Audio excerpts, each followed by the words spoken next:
Thanks a lot. It's a real honor to be here and to be one of the inaugural speakers at TEDx Brown. An honor no less meaningful for me for being entirely unmerited. When I think about TED, I think about an organization that provides a forum for important people to advance big and bold ideas about change and innovation, about making the world different, about leadership. I guess I'm important to my son, but I'm not sure I'm particularly important outside of that.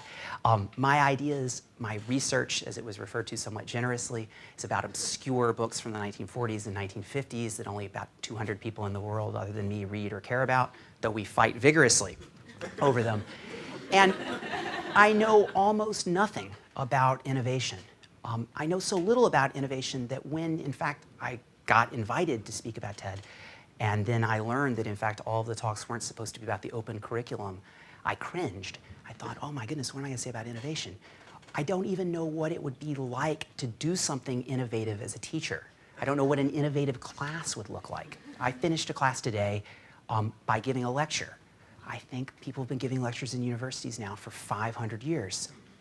And though I cursed during the lecture, and though I talked about a novel filled with rapists and murderers, and that might not have been the case in the past, though Shakespeare's pretty bloody sometimes, there was nothing especially innovative about what I did. And in fact, I didn't even really know what I could do that would be innovative. This is a problem that will plague this talk all the way through. It plagues my life and plagues this talk. You'll see that I'm actually passed around a little sheet of paper with quotations on it. It's like practically Luddite. I could have calligraphy inscribed them for you. And I'm going to try to say a little bit tonight about what innovation in liberal arts pedagogy would look like, what it would be like if Deak could have something to say about innovation, or if we could think of him as having done something innovative. Okay, and I'm going to try to say that by way of talking a little bit about a not super obscure, but still somewhat obscure guy from the 1950s named Peter Drucker. The basic issue I want to get at is what we might call the logistical conservatism of universities. Okay? Though there are people at Brown who think very radical ideas, and though there are people at Brown who publish very radical ideas and take part in movements that change the world, the way Brown operates is itself very conservative. It operates now more or less on the same principles it would have operated 50 years ago and 200 years ago. Basic units are lectures and discussions. The basic unit is a class that takes exactly one semester, never less, never more, that's governed by a syllabus, which is produced in advance of the class by the teacher, and then followed by the class, et cetera. These are all forms that have been around forever. And they are so deeply inscribed in our DNA that we don't even really, for a second, think that we might change them. It never occurred to me that I would ever do anything other than make syllabi, give lectures, show up, lead discussions. Okay? At that level, there just is no innovative impulse at all in me. Or, for that matter, I think most of my colleagues, no one ever says, hey, neighbors, are you going to come up with some innovative ideas about the seminar? Okay? They may say, hey, neighbors, that was like an innovative idea you had about the temporal pacing of narratives in war novels in the 1950s. But they're not going to say, are you innovative at the level of what you do? Okay? And not only are they not going to say that, they're even going to be a little suspicious of me if I say we ought to think about innovation. Innovation is a little bit of a scary word, I think, for many liberal arts faculty members. Scary because it seems to migrate into our lives from the world of business, a world which is governed by concern for profits and operates in terms of cost-benefit analyses that might not fit especially well in an educational setting. We tend to encounter words like innovation when some dean is coming up with an explanation as to why our research budget should get cut. We don't tend to encounter it before something really cool happens.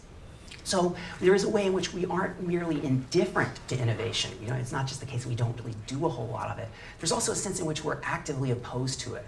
All right, and what I want to suggest tonight, and I'm afraid that this is going to alienate me from many of my colleagues, those who are not celebrating me for having so boringly passed a handout out, is suggest that we could actually think carefully and meaningfully about innovation, that it's not something we need to be quite so afraid of as we are likely to be.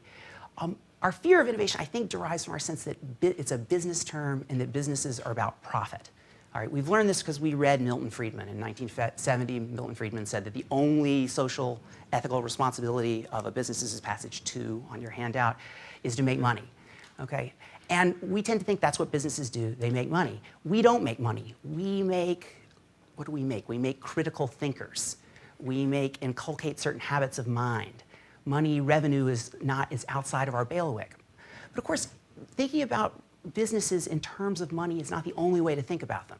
Milton Friedman, when he wrote the essay that I cite in passage number 2 in 1970, wasn't coming up with that idea for the first time. He'd actually published exactly the same sentence back in 1962. And over the 8 years since it had been published, no one seemed to think it was true. So he had to actually, he literally just quotes himself, like, why didn't you guys get it back in 1962 when I wrote it the first time? They didn't get it in part because there was a competing model of business that was dominant in the 50s and the 40s. This is where my boring esoteric knowledge is useful. A knowledge of business that came from a guy named Peter Drucker. All the other passages on your sheet come from him, who Drucker effectively invented management as a thing to study for America. So if you want to go be a management consultant for McKinsey, you were doing something Peter Drucker conceived of. You owe him a big debt.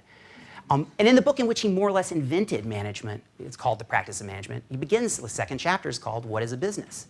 And he begins by saying, hey, a lot of people think a business is what Milton Friedman is going to say a business is in 1970.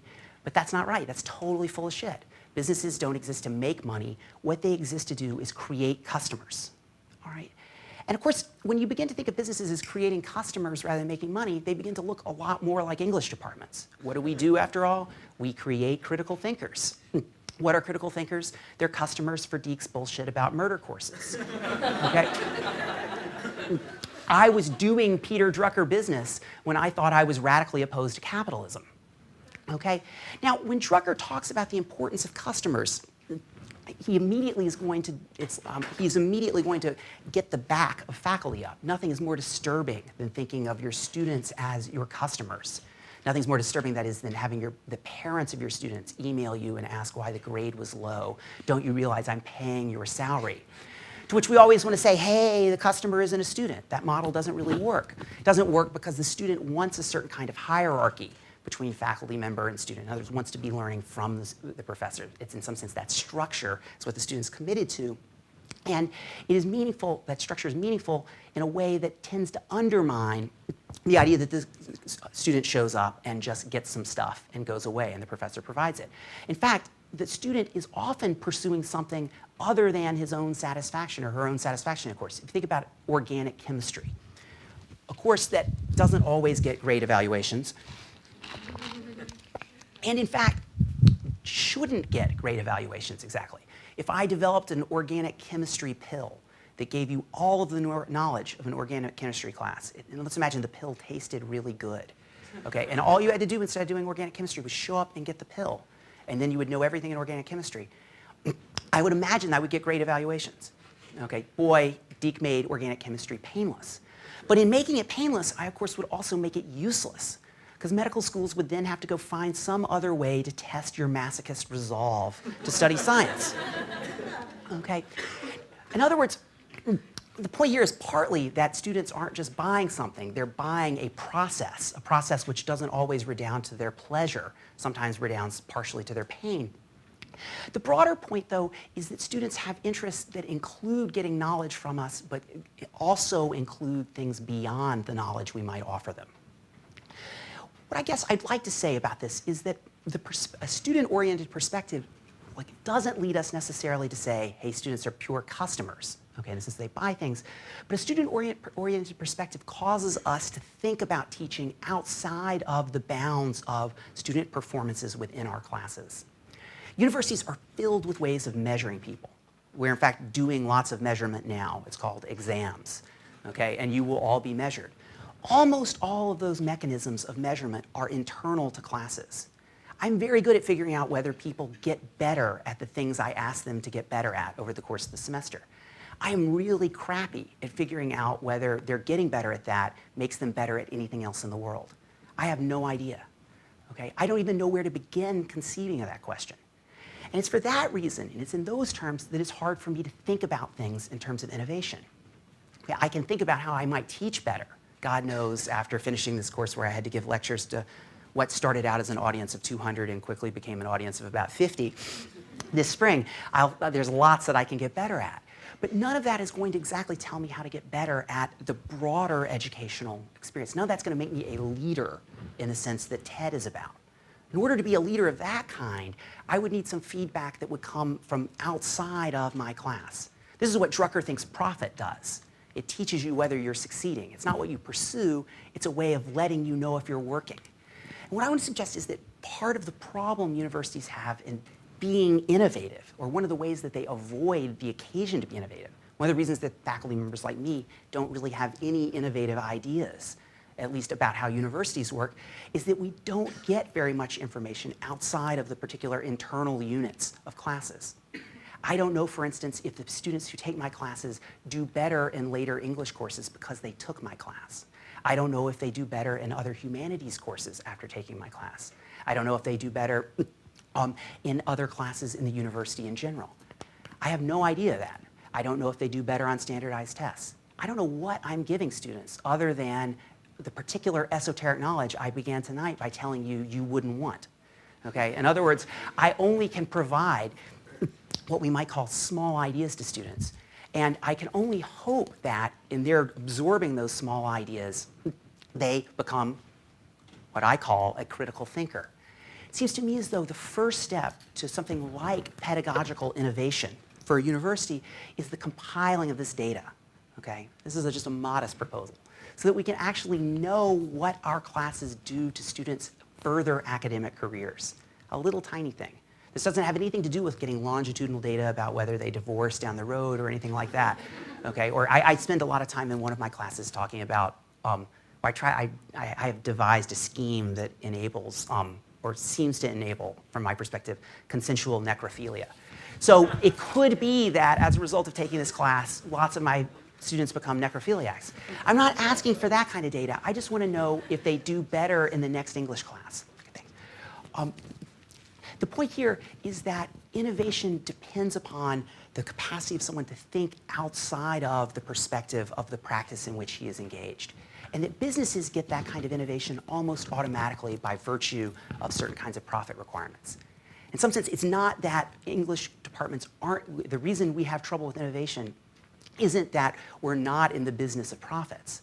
Okay? We're not in the business of profits, and as a result of not being in the business of profits, it's not that we don't lose the need to innovate, we just lose the ability to understand what innovation would look like. Okay? And I want to suggest that what we need to do as a university, if we're going to become more TED-like as opposed to more Deak-like, is provide that kind of information. I also like to say that I think it would be useful for us to provide that, to acquire that kind of information. Be useful because there's a sense in which it's unclear exactly how seriously we can take what we're doing if we don't imagine that there's a need to do it better. Okay? I teach classes just the way my dad would have taught classes if he were a professor. Maybe that way's perfect. Maybe they just they got it right when they came up with the lecture. Granted, they did it because they didn't have printing presses, and we now actually have computers, but maybe they did get it right. But it seems to me as though it's also entirely possible that they didn't get it right. And that what it would mean for me to take my job seriously, what it would mean for me to actually think of the job as meaningful, is to think that it's something that I would feel an imperative to do better. Not just in the sense that I watch my lectures and try to change my inflection, but in my sense that I think more carefully and systematically about the value I provide, whomever I think is trying to get value from me. Okay? And so insofar as we resist innovation altogether, insofar as we're skeptical of business discourse, period, I think we're not only blocking ourselves off from the capacity to get better, we're also blocking ourselves off from what is actually a genuine, what we might call humanistic value of our work. That work value doesn't have to come from profits. Okay? Making money isn't the most important thing in the world, but it does seem to me as though it should come from our improvement. And that kind of improvement is something that profit makes easy for business and that the absence of profit makes difficult for us professors, which is why tonight I gave a semi-TED talk rather than a full TED talk. Thanks very much.